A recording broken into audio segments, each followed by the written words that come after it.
پھر ہم نے ان کو جگایا تاکہ یہ دیکھیں کہ ان کے دو گروہوں میں سے کون سا گروہ اپنے سوئے رہنے کی مدت کا زیادہ صحیح شمار کرتا ہے۔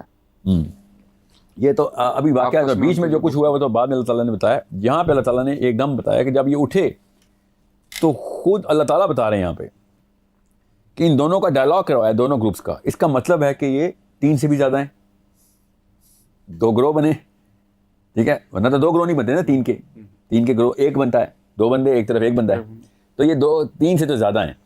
تو ایک گروہ نے دوسرے گروہ سے بات کی. اللہ تعالیٰ ہمیں اس لیے بتا رہے ہیں کہ ہمیں پتہ چل سکے کہ کس طریقے سے ہم نے دیکھنا ہے اس واقعے کو، کیونکہ وہ نہیں پہچان سکے، دونوں گروہ کو نہیں سمجھ آئی کیا ہوا ہے.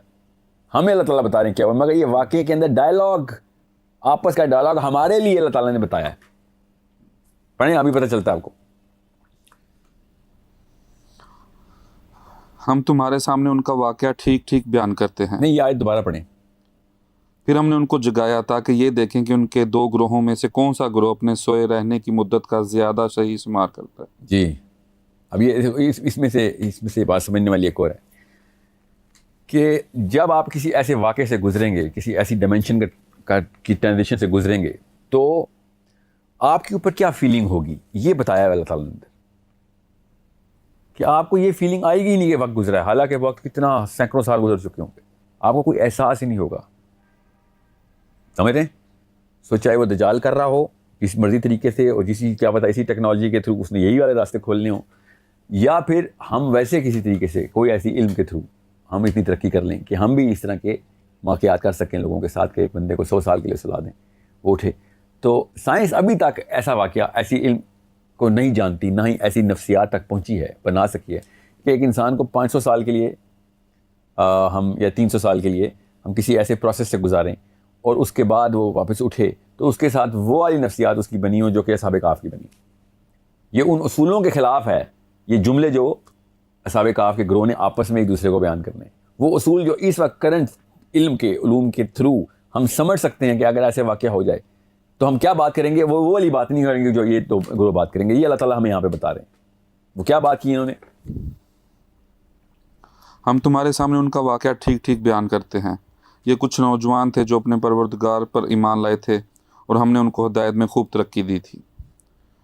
یہ تو یہودیوں کو سوال کے جواب میں بتایا جا رہا ہے کہ اب ہم تمہیں بتاتے ہیں، تم نے جو کہانیاں سنی ہیں نا، جس میں تو کچھ سچ ہے تو کچھ جھوٹ ہے، اب ہم بتائیں گے تمہیں اصل میں کہ ان کے ساتھ ہوا کیا تھا.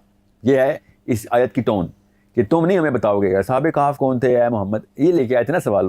تو اللہ تعالیٰ کہہ رہے ہیں تم اصحاب کہف کو کیا بتاؤ گے، ہم تمہیں بتائیں گے اصحاب کہف کے ساتھ کیا ہوا ہے. اور ہم نے ان کے دل خوب مضبوط کر دیے تھے. اس میں ایک چیز میں نقطہ پھر دوبارہ سے اس پہ اصرار کروں گا کہ ایک ممتحن آپ کے پاس آئے کہ آپ کی کوالیفیکیشن چیک کرنی ہے میں نے، اور آپ کو پیپر دے اور آپ اس کو بتائیں نا کہ کوشچن پیپر آپ نے انکمپلیٹ دیا ہے. کوشچن ایسے پوچھنا ہی غلط ہے. میں کوشچن تو پہلے درست کر دوں آپ کا، تب آپ کو پتہ چلے کہ ممتحن زیادہ علم رکھتا ہے یا جو طالب علم ہے جس کو آپ نے چیک کرنا ہے. یہاں پہ اللہ کے نبی علیہ السلام بتا رہے ہیں کہ آپ جو سمجھ رہے ہیں نا کہ آپ بہت بڑا علم لے کے آئے ہیں اور آپ کی کتابیں اور تورات اور آپ نے تالمود رکھی ہوئی ہے اپنے ساتھ، اور آ گئے ہیں کہ ہم چیک کریں گے نبی کون ہوتا ہے تو کون نہیں. نبی علیہ السلام ان کو کہہ رہے ہیں کہ آپ ہمیں مت بتائیں، مجھے نہ بتائیں کہ اصحاب کہف کیا تھے، ہم تمہیں بتائیں گے کہ اصحاب کہف کیا تھے. تم نے جتنے بھی قصے کہانیاں سنیں نا وہ نبیوں سے نہیں آئے ہوئے. نبی نے جو اوریجنل سنائی تھی نا جس قوم کو، تمہارے پردادوں کو اور ان کے بھی پردادوں کو، وہ کوئی اور کہانی تھی. تم تک ادھر ادھر سے ایک کھچڑی بناتی ہوئی ہے، میں تمہیں درست کر کے بتاتا ہوں. تم نہ ہمیں بتاؤ نبی کیا ہوتا ہے، ہم آئندہ کے لیے بھی تمہیں بتائیں گے نبی کیسے بات کرتا ہے. ٹھیک ہے، کیونکہ بنی اسرائیل نے قیامت تک اپنے مسیح کو ڈھونڈتے رہنا انہی سوالوں کے تھرو. یہ اس وقت کا ذکر ہے جب وہ اٹھے اور انہوں نے کہا کہ ہمارا پروردگار وہ ہے جو تمام آسمانوں اور زمین کا مالک ہے. ہمارا پروردگار وہ ہے جو تمام آسمانوں اور زمین کا مالک ہے، ہم اس کے سوا کسی کو معبود بنا کر ہرگز نہیں. جو کہ دجال کا اوریجنل کلیم ہونا ہے نا. جی، یا اگر ہم ایسا کریں گے تو ہم یقیناً انتہائی لغو بات کہیں گے. جی، یہ ہماری قوم کے لوگ ہیں جنہوں نے اس پروردگار کو چھوڑ کر دوسرے معبود بنا رکھے ہیں. اگر ان کا عقیدہ صحیح ہے تو وہ اپنے معبودوں کے ثبوت میں کوئی واضح دلیل کیوں نہیں پیش کرتے؟ جی ہاں بالکل. بھلا اس شخص سے زیادہ کون ظالم ہو ہوگا سکتا جو اللہ پر جھوٹ باندھے. اور ساتھیو، جب تم ان لوگوں سے بھی علیحدگی اختیار کر لی ہے اور ان سے بھی جن کی یہ اللہ کو چھوڑ کر عبادت کرتے ہیں، تو چلو اب تم اس غار میں پناہ لے لو تمہارا پروردگار تمہارے لیے اپنا دامن رحمت پھیلا دے گا اور تمہارے کام میں آسانی کے اسباب مہیا فرمائے گا۔ اور وہ غار ایسا تھا کہ تم سورج نکلتے وقت دیکھتے تو ان کے غار سے دائیں طرف ہٹ کر نکل جاتا، اور جب وہ غروب ہوتا تو ان سے بائیں طرف کترا کر چلا جاتا۔ بس یہاں پہ رک جائیں۔ یہ اب یہ ایک بڑی نشانی میں سے ایک نشانی ہے، بڑی نشانیوں میں سے ایک نشانی یہ ہے کہ جتنا مرضی آپ نقشہ بنا لیں گے، دنیا میں کوئی ایسی غار نہیں ہے جو کہ اس وقت اس لینڈسکیپ آف دا پلانٹ پہ ہو کہ جس میں یہ نشانی پوری ہو سکتی ہو کہ جب سورج نکلے گا تو دائیں طرف سے کترا کے گزر جائے، اور وہی سورج جب غروب ہو رہا ہو تو بائیں طرف سے کترا کے گزرے۔ یہ اس اسپیس کے اندر، جس اسپیس میں ہم رہتے ہیں، یہ میتھمیٹکلی پاسبل نہیں ہے۔